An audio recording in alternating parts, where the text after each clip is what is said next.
तो कहानी के शुरू होते ही हम एक लड़की को टेबल से उल्टा बंधे देखते हैं। उसके पाँव बुरी तरह कांप रहे थे। वो दर्द से चिल्लाना चाह रही थी पर उसके मुंह से आवाज तक नहीं निकल रही थी। देखने पर पता चला कि उसके मुंह को किसी ने बेदर्दी से सी रखा था। जिस्म पे बेतहाशा बड़े बड़े जख्म थे जिसे दो लोग सी रहे थे। इसलिए नहीं कि उसे इलाज की जरूरत थी, बल्कि ये भी उनका टॉर्चर करने का एक तरीका था। एक उस बेचारी लड़की के जख्मों को सीता तो दूसरा उन्हें टांगों को काट कर बार बार उन्हीं जख्मों में सुई चुभोता और इस तरीके से उस लड़की को बार बार दर्द दिया जाता।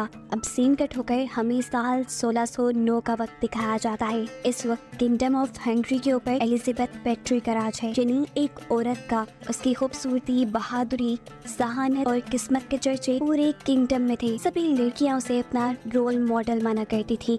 जिस किसी को भी वो अपने कैसल में काम करने के लिए सिलेक्ट करती और लड़कियों को भी बहुत किस्मत वाला माना जाता था। इसी तरह आज इस कैसल में आई है लेडी मार्गरेट नाम की एक लड़की, जिसे खुद एलिजाबेथ पेट्री ने अपनी पर्सनल असिस्टेंट के तौर पे चुना है। यही वजह है कि लेडी मार्गरेट खुद और उसकी फैमिली उसे बहुत ही किस्मत वाला मानने लगे हैं। लेडी मार्गरेट भी एक रॉयल ब्लड लाइन से है, लेकिन फाइनेंशियली उनके हालात कुछ खास अच्छे नहीं। एलिजाबेथ की खास मेट ईवा लेडी मार्गरेट को खुद उसके घर से लेने गई थी। लेडी मार्गरेट खुद कैसल में आने पर बहुत खुश थी और जब उसने यहाँ कर देखा कि एलिजाबेथ खुद उसे वेलकम करने के लिए नीचे आई है, तब उसकी खुशी का कोई ठिकाना ही नहीं रहा। और इसी खुशी और एक्साइटमेंट में उसने ये नोटिस ही नहीं किया कि उसके इर्द गिर्द सब कुछ कितना अजीब है। यहाँ पर काम करने वाली हर लड़की घबराई हुई है और सभी के आंखों में डर है। अजीब सन्नाटा गुजर रहा था इस कैसल में और तभी एक मेड वहाँ से कुछ लेकर गुजरती है और गलती से उसकी बास्केट गिर जाती है, जिसके गिरने पर वो बुरी तरह घबरा गई थी। उसे तो छोड़े,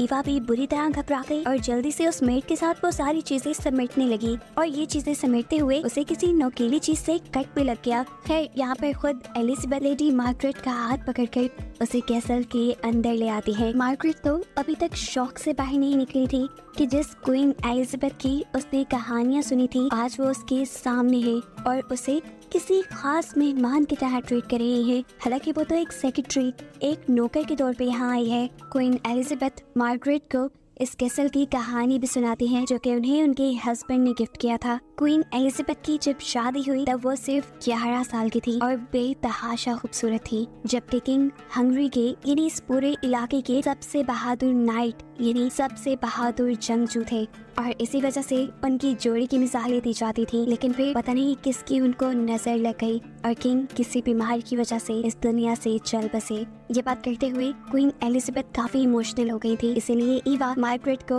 उसके रूम में ले आती है। ये रूम काफी बड़ा, काफी आलीशान था, जहाँ पर वो ईवा से काफी बातें करने की कोशिश करती है। लेकिन अजीब बात थी, ईवा उसकी किसी बात का जवाब नहीं दे रही थी। वो लेडी मार्गरेट को खास और अपने आप को आम मानती थी। तब लेडी मार्गरेट उससे कहती है, मैं तो खुद अपने घर में सारे काम करती हूँ किसी मेड की तरह, तो मेरे और तुम्हारे दरमियान में कैसा डिफरेंस। ईवा जवाब देती है, जो भी हो, आपकी ब्लड लाइन रॉयल है और मैं एक आम घराने से हूँ, हमारी दोस्ती कभी नहीं हो सकती। यहाँ पर मार्गरेट अब एलिजाबेथ के बारे में बातें करने लग जाती है, उनकी तारीफें करने लगती है कि कितनी अच्छी है, कितना प्रोटोकॉल दे रही है। ये नोटिस किए बगैर कि ईवा के एक्सप्रेशन उसकी बातों से बिल्कुल मुख्तलिफ है। ईवा कोई भी जवाब दिए बगैर उसे कमरे से छोड़कर निकल जाती है, जिसके बाद हम ईवा को क्वीन एलिजाबेथ के साथ दिखते हैं। वो लोग अभी भी लेडी मार्गरेट के बारे में बात कर रहे थे। क्वीन एलिजाबेथ खुश थी इस चीज के लिए कि मार्गरेट एक रॉयल ब्लड लाइन से है और उससे भी अच्छी बात ये कि वो प्योर भी है। अब उसके प्योर या रॉयल ब्लड लाइन से होने का क्वीन को क्या फायदा है ये तो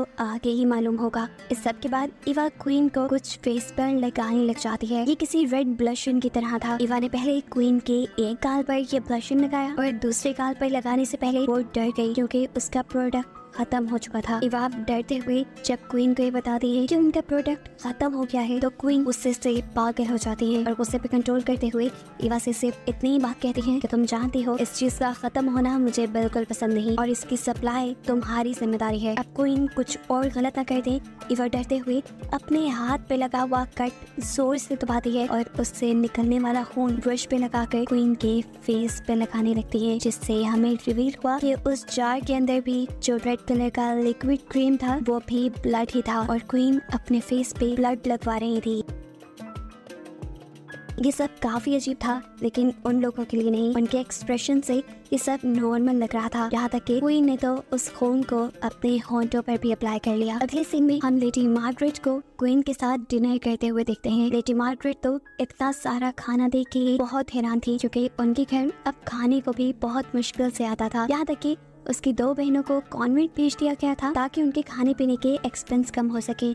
यहाँ क्वीन भी मार्गरेट की सेहत का ख्याल रखने को उसे कहती है और उसे ऑर्डर देती है कि तुमने ज्यादा से ज्यादा फ्रूट और हनी का इस्तेमाल करना है, जो कि ब्लड बनाने और उसे प्योर करने में काम आता है। अब क्वीन एक मेड को हनी लाने को कहती है, जो जब हनी मार्गरेट को ऑफर करती है तो मार्गरेट नोटिस करती है कि उसके हाथ पे बहुत गहरे जख्म थे। मार्गरेट ने जब उससे पूछा कि तुम्हें ये जख्म कैसे आए हैं, तो उसने घबराते हुए जवाब दिया कि किचन में काम करते हुए उसे जख्म आ गए, और ये बात मार्गरेट को कंफ्यूज कर गई। इतनी देर में क्वीन ने अपने डॉग्स को मार्गरेट से मिलवाने के लिए यहाँ बुलवाया। जो डॉग्स पालतू तो बिल्कुल नहीं लग रहे थे, वो कोई जंगली डॉग्स की तरह बिहेव कर रहे थे। उन डॉग्स को देखकर मार्गरेट तो क्या, यहाँ की सब मेड्स भी डर रही थी, लेकिन क्वीन यहाँ सबको फोर्स करती है उन डॉग्स को अपने हाथ से खाना खिलाने के लिए। मार्गरेट इस कैसल में बहुत खुश थी, क्योंकि वो नहीं चाहती थी कि आने वाले कल में उसके साथ क्या होगा। वो यहाँ पर हर हाल में ईवा से भी दोस्ती करना चाहती थी, लेकिन ईवा की पहले वाली ही जिद थी कि वो मार्गरेट से दोस्ती नहीं कर सकती, क्योंकि वो दोनों बराबर नहीं है। फिर अब ईवा के जाने के बाद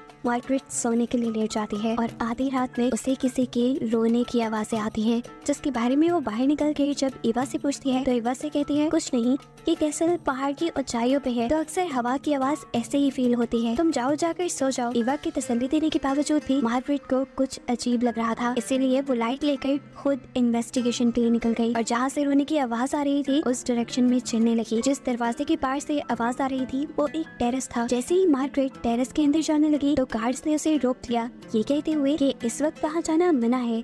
मार्गरेट को तो नहीं, लेकिन अगले सीन में हमें दिखाया जाता है कि टेरेस की दूसरी तरफ एक बहुत ही खूनखार काम हो रहा था। एक लड़की को जंजीरों से बांधा गया था और उसके ऊपर शहद डालकर भूखे डॉग्स को उसके ऊपर छोड़ दिया गया था। देखने को मिलता है कि ये सारा नजारा ऊपर से क्वीन खुद देख रही है, और ये देखते हुए उन्हें काफी मजा आ रहा है, जिससे हमें ये बात पता चली कि क्वीन ने सिर्फ अपनी एंटरटेनमेंट के लिए वहाँ पर उस लड़की की जान को खतरे में डाला हुआ था।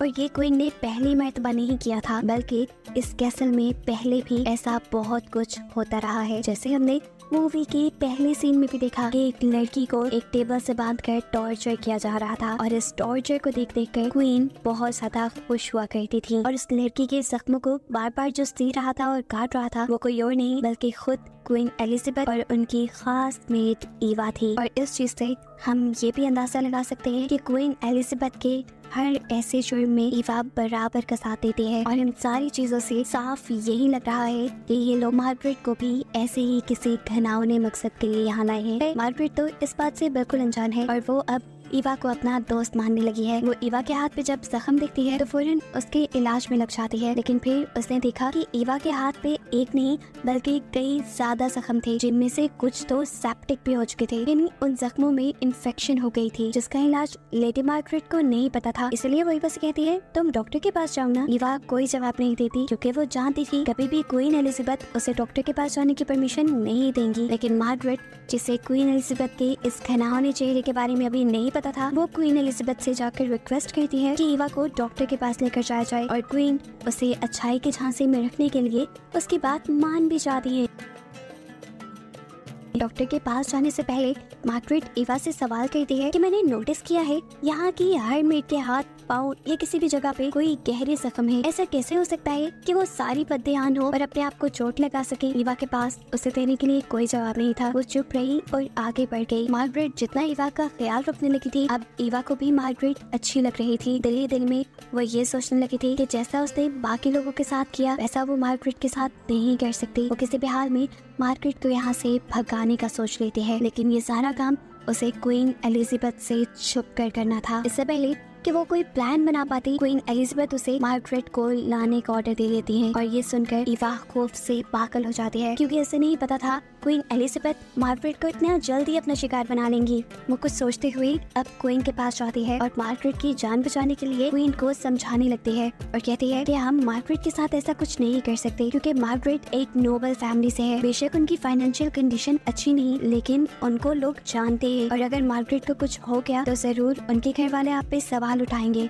इवा की बात करते हुए क्वीन एलिजाबेथ उससे कहती है, तो इस सब की शुरुआत भी तुमने ही की थी ना, और अब तुम खुद क्यों इन सब चीजों से घबराने लगी हो। सीन कट होकर पास्ट में जाता है और हमें दिखाया जाता है कि किंग के मरने के बाद क्वीन बहुत ज्यादा बीमार हो चुकी थी दुख की वजह से, और उनकी बीमारी ने उनकी खूबसूरती को भी खा लिया था, और इसी वजह से उन्होंने बिल्कुल सुसाइड करने का फैसला कर लिया। और तब उनके पास आई इवा उनका ख्याल रखने के लिए। इवा ने उन्हें मोटिवेट किया, उनका ख्याल रखा, जिससे उनकी सेहत पहले से बहुत अच्छी हो गई। लेकिन अब उनकी खूबसूरती का भी मसला था जो वो खो चुकी थी, और इस बदसूरती की वजह से वो डिप्रेशन में जाने लगी। और एक दिन जब इवा ने गलती से उन्हें हर्ट कर दिया, उनके बाल बनाते हुए बाल खींच दिए, तो क्वीन गुस्से से पागल हो गई और अपने पास पड़ी चीजें उठाकर इवा को मारने लगी। उन्होंने इवा को इतना मारा कि उसका सर फट के खून निकलने लगा, और खून के छींटे जाकर क्वीन के मुंह पे गिर गए। और जैसे ही उन छींटों को साफ करने के लिए क्वीन शीशे की तरफ मुड़ी, तो उन्हें वो छींटे साफ करते हुए लगा कि जैसे उनकी पुरानी खूबसूरती इस खून की वजह से वापस आ रही है। ये खून का रंग उनके मुंह पे बिल्कुल उनके पुराने ग्लो जैसा था। ये रियलाइज होने के बाद क्वीन जैसे एकदम से ही डिप्रेशन से बाहर निकल आई, और उन्होंने खून को ही किसी ब्यूटी प्रोडक्ट की तरह इस्तेमाल करना शुरू कर दिया, जिसकी सप्लाई उनके लिए इवा करती थी, लड़कियों को टॉर्चर करके। और इसी खून की वजह से कुछ ही अरसे बाद एलिजाबेथ पहले से भी ज्यादा खूबसूरत दिखने लगी। उनकी खूबसूरती तो वापस आ गई थी, लेकिन इसको बरकरार रखने के लिए अब क्वीन और इवा ने लड़कियों को मारना शुरू कर दिया। अब क्वीन का मानना ये था कि मरते हुए लड़कियों को जितना ज्यादा टॉर्चर किया जाएगा, उनका खून उनकी ब्यूटी के लिए उतना ही ज्यादा अच्छा होगा। इसी वजह से वो लड़कियों को बहुत टॉर्चर करती थी। हर रोज वो लड़कियों को मारने और टॉर्चर करने के नए नए तरीके ढूंढने लगी, और आहिस्ता आहिस्ता ये सारा काम उनका शो बन गया। इवा ना चाहते हुए अब क्वीन के साथ फंस चुकी थी।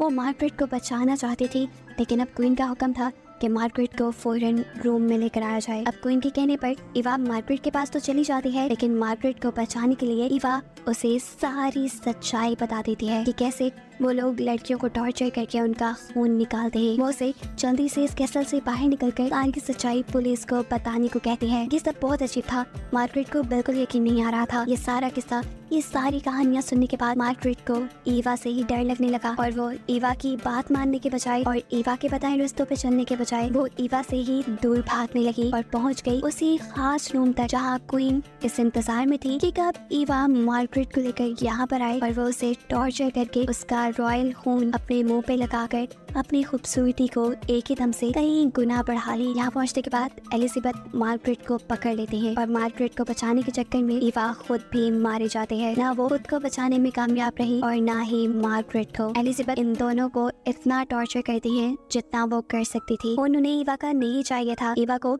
उन्होंने सिर्फ अपनी इंटरटेनमेंट के लिए टॉर्चर किया था, और इस सारे टॉर्चर के बाद मार्गरेट के साथ इवा भी मर गई। अब वो मार्गरेट के खून से अपने आप को नहला रही थी, ये जाने बगैर कि उनके कैसल से कोई भाग गया है। एक लड़की जिसे मार्गरेट की तरह ही अभी यहाँ लाया गया था, उसे किसी तरह इस कैसल की सच्चाई पता चल जाती है, और वो होशियारी से क्वीन एलिजाबेथ की वो डायरी चुरा कर इस कैसल से भाग जाती है, जिस डायरी में क्वीन ने अपनी शिकार बनाई सभी लड़कियों के नाम लिखे हुए थे। ये डायरी पुलिस को देने के बाद पुलिस ने फौरन एलिजाबेथ को पकड़ लिया, और इस सब के बाद पूरी दुनिया को क्वीन एलिजाबेथ की सच्चाई पता चल गई। उनके इन सारे बुरे कामों के जुर्म में उन्हें उन्हीं के कमरे में बंद कर दिया गया, और उनके कमरे के सारे दरवाजे और खिड़कियां भी बंद कर दिए गए। बस इतना सा दरवाजा खुला छोड़ा गया जिससे खाना ही अंदर जा पाता था। यहाँ पर रहकर भी क्वीन ने अपनी एडिक्शन नहीं छोड़ी, इन्हीं खून से अपने आप को खूबसूरत बनाना नहीं छोड़ा। चाहे अब वो खून उनका अपना ही क्यों ना हो, वो अब अपने आप को टॉर्चर करके अपने आप को खूबसूरत बनाने लगी, क्योंकि उन्हें लगा कि अब वो मरकर अपने हस्बैंड के पास जाएंगी, और उनके लिए उन्हें खूबसूरत होना चाहिए। फिर थोड़ा ही अर्सा गुजरा और क्वीन लोगों को अपने रूम में मरी हुई मिली। उनकी मौत कैसे हुई ये किसी को नहीं पता, लेकिन ये बात सब जानते हैं कि ये कहानी असल है। हिस्ट्री आज भी 1609 की क्वीन एलिजाबेथ को सबसे ब्रूटल क्वीन मानती है, क्योंकि कई साल तक वो सीरियल किलिंग में मुलविस रही, और आखिर में उन्हें इसकी सजा भी मिली।